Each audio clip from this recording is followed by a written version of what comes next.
We're back with Becky Conowitz, Director of International Admission at Santa Clara University. And now we're going to hear a little bit about how Santa Clara goes through their application evaluation process. Now we want to really pick your brain about how you read an application, how you decide who's accepted and who's not accepted, how you evaluate the students.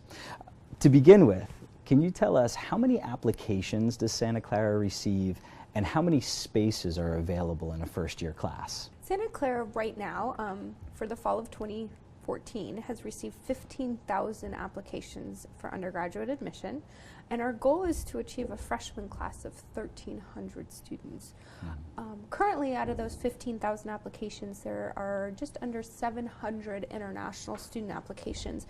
And what Santa Clara means by international students is students who have a foreign passport. They do not have access to a U.S. passport. So we have students from all different curriculums around the world, including international students in the United States. So that's how we define an international student. So now that we know about the requirements and a little bit about the application numbers, can you walk us through the evaluation process from the time an international application is complete until the decision is made? And maybe you could also include a little bit about who is making the decision. I'd be happy to. At Santa Clara, I kind of lead this initiative. And so best way to think about it is three pools of students. So you have the clearly denied students, the clearly admissible, and then the majority of students fall in the middle. And so a clearly denied student will have two people evaluate them, so myself and maybe one other admission counselor. The reason is we really believe we want, if we're going to deny a student, that two people have touched the file, read the file, and given that student a chance to come to agreement. A clearly admissible student is the same way, usually reviewed by two people. In many instances, it may just be myself, and we move the file along. But again, those two populations are a small population in Santa Clara's applicant pool, those 15,000 applications. It's a very small group that kind of meet those two criteria of clearly denied, clearly admissible, especially in the international pool of 700, because there's many nuances within international. We have to understand the curriculum that they were educated in. We have to understand their background, their story. So majority of international students get reviewed by me, maybe one other admission counselor, and then maybe even a committee to make that decision, because there's some strengths in the application and there's some weaknesses that we have to, as a group, come to a consensus on. So here's the big question. How does Santa Clara decide who's accepted and who's denied? Yeah. I think for this purposes, to explain to an international student, it may be easier to start with who do we deny. And so you can work on your application and take this advice as you're working on applications. First and foremost, we have to look at English proficiency, because Santa Clara does not offer an ESL program. We do not offer a bridge program for English proficiency. So you have to meet our English proficiency minimums. So that would be the first hurdle. So we would deny a student who does not meet our English proficiency. The second piece of our evaluation would then look at your academic profile. So we're looking at the curriculum you were educated in. Does it match the level of knowledge we expect for the course of study? So if you're choosing to apply to our School of Engineering, we need to see students who have achieved the calculus level in math to be competent for those first year classes of engineering. And so we're going to look at your curriculum to see if you have achieved calculus level. We also will look at standardized testing like the SAT or the ACT in that math section to say, okay, in your curriculum maybe you studied a little bit of calculus, but your SAT score confirmed to us that you do have the math competency to handle our engineering program. So we'll look at your academics in a holistic way, where we look at the courses you've taken, the marks you've achieved, and then the standardized testing and how that complements that. Last but not least, we're going to look at kind of what makes you you. What are you going to contribute to our community that is different? So you've got the English proficiency, you have the grades. This is that area where students are clearly admissible or are in the majority of the middle. The last piece is a character assessment from your letters of recommendation. Are you the type of student who's engaged in the classroom? Do your teachers enjoy teaching you? We also look for, are you committed to the community you're part of? Do you do anything extra? Whether it's working at an NGO or an orphanage, or have you traveled often with your family and you've decided to maybe do something unique and gain a new skill like scuba diving, and that's out of your element. We're looking for that background. We also look for students who are going to be risk takers, to travel maybe 3,000 miles to come live in a completely new country, in a completely new environment and new culture for 4 years. Take somebody who's mature and ready to jump on that risk. And so we look for those characteristics, again, in those letters of recommendation, in the extracurricular activities or the stories you tell us in your essay, so that that holistic review becomes really important to us beyond just the grades and the standardized testing. Thank you for that information. Now, statistically, when a student looks up Santa Clara on a website like College Board, they're going to see that Santa Clara has a 51% acceptance rate. Can you put that into perspective for a student? What does a 51% acceptance rate actually mean? Yeah, great question. I think there's a lot of pieces that go into that statistic. You know, best way to think of it is majority of the students who apply to Santa Clara are admissible. They meet our basic criteria. They have the academic profile of strong grades and certain SAT scores. But we can't admit everybody. We don't have enough space. Yeah. And so that's where that acceptance rate comes into play. And so part of the evaluation is looking, again, holistically to find the best fit students. We're looking to make sure our courses are well fit. So do we have enough students applying to engineering? Do we have enough students applying to arts and sciences and business? Sometimes we're more popular in one area than another. So we have to balance that all out. And so that 51% acceptance rate, there is more behind that. And again, many students don't realize that that acceptance rate, many students may not complete their applications. And so it actually is smaller if you think about students who really submit all documents and can be reviewed.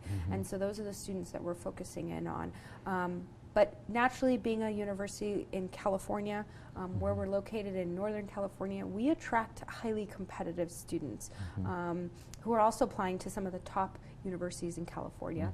And so that applicant pool at Santa Clara that you may fall into is highly competitive just based on the others who are applying.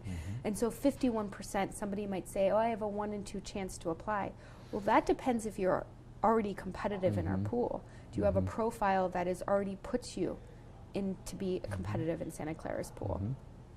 So you touched on this a little bit already, but how likely is it for an academically qualified student to be denied at Santa Clara? And if a student was academically qualified, why would they possibly be denied? So we see this often with international students where in their national curriculum they are highly academic competitive and may have achieved entrance into their national universities based on one exam result. But applying to Santa Clara, we don't base our sole decision on your academic profile. So for example, I can tell you stories of an international student who has applied and their extra supplemental writing section, they might have mentioned wanting to go to school near Los Angeles. And we're not located near Los Angeles. And so when reviewing that application, and I have to make a decision to take a highly academic student who thinks we're near Los Angeles or a highly academic student who understands that we're close to Apple, Google, Facebook, and San Francisco, I'm going to take the student who knows our location.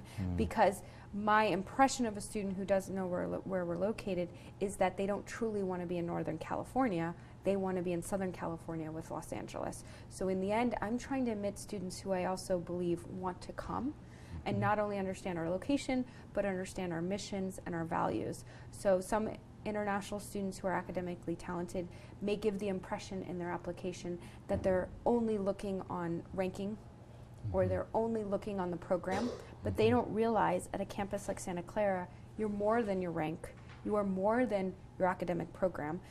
And so the students who stand out are academically qualified and really understand the university they're applying to. So you've mentioned this idea of fit a lot, fit between university and student. A question that I get from a lot of my international students is, well, how can they tell? So how can Santa Clara tell if a student is a good fit or not? I think what international students don't realize is we use the class prior as a good indicator. And so, for example, at Santa Clara, our freshman and sophomore retention rate is 95%. That it does include our international students. They all come back and they're happy. And so we use their profiles as an example for what we're going to look in next year, not just academically, but again, this idea of fit. We love our international students who may try out for a varsity sport team because we know they're joining a community, or an international student who has demonstrated in their application that they've worked with their community in a different and unique way, or an international student who has written an essay that has really captured their voice and their story of perseverance or of success after they've worked on something that was a failure.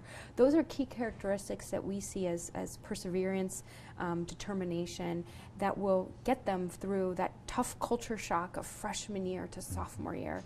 We know our resources can be successful, but if a student doesn't want that help, doesn't want to use those resources when they get to our campus, that's that 5% we don't want to see leave. We're trying to get to 100% stay.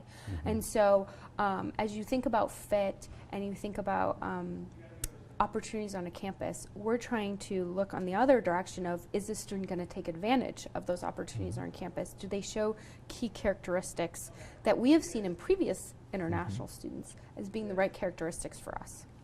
So how, if at all, does the application and evaluation process differ for international students than it would for a U.S. citizen like me?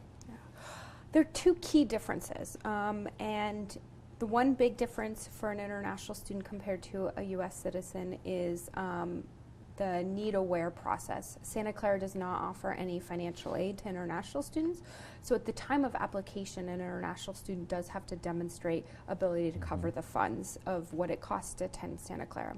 The second big difference is the English proficiency. If your language of instruction in secondary school is not in English, then we do require that proof of English proficiency through an exam. But those are the only two differences in our evaluation of an international student from a U.S. citizen. So I was hoping that you could address a popular myth for us. Many students will come to me and say, U.S. universities have quotas or limits to the number of students that can be accepted from a single country. Can you talk about that for us? Absolutely, I'd love to, because I do hear this myth as well, especially being a California university. We do not have any quotas. We do strategically plan our recruitment because we do know that we want to go out and meet students who are more likely to come to California, more likely to consider and be open-minded to a Jesuit university mission education. And then we also think about recruiting students for the programs that we do offer. We know we offer engineering and business that might be more popular in certain regions of the world than others. But we do not have any quotas. We try and reflect the community that we're located in. And so again, being in California, we're very diverse as a state. We're very diverse with immigrants. And so we try and keep our campus a reflection of that diversity that we have in our backyard. So looking at the data, research tells us that smaller schools like Santa Clara will value the quantitative parts of the application, so grades and test scores, pieces like that, but that as a smaller school, you're also putting emphasis on the qualitative parts of the application, things that you mentioned, the essays and letters of recommendation. How does Santa Clara balance the quantitative and the qualitative? To be honest, I think that's a constant struggle because you do want to put students in front of faculty who can achieve at that academic work that the faculty want. So our number one driving force is, can we put the students in front of faculty who love to learn, who can excel at a high level, and will want to be that partner in the classroom with a faculty member. But we are more than just a classroom experience. We have Division I sports where our student athletes have gone on and played professionally, and so we know we need cheerleaders and we need fans in those events. We also offer neat opportunities with engagement with our community.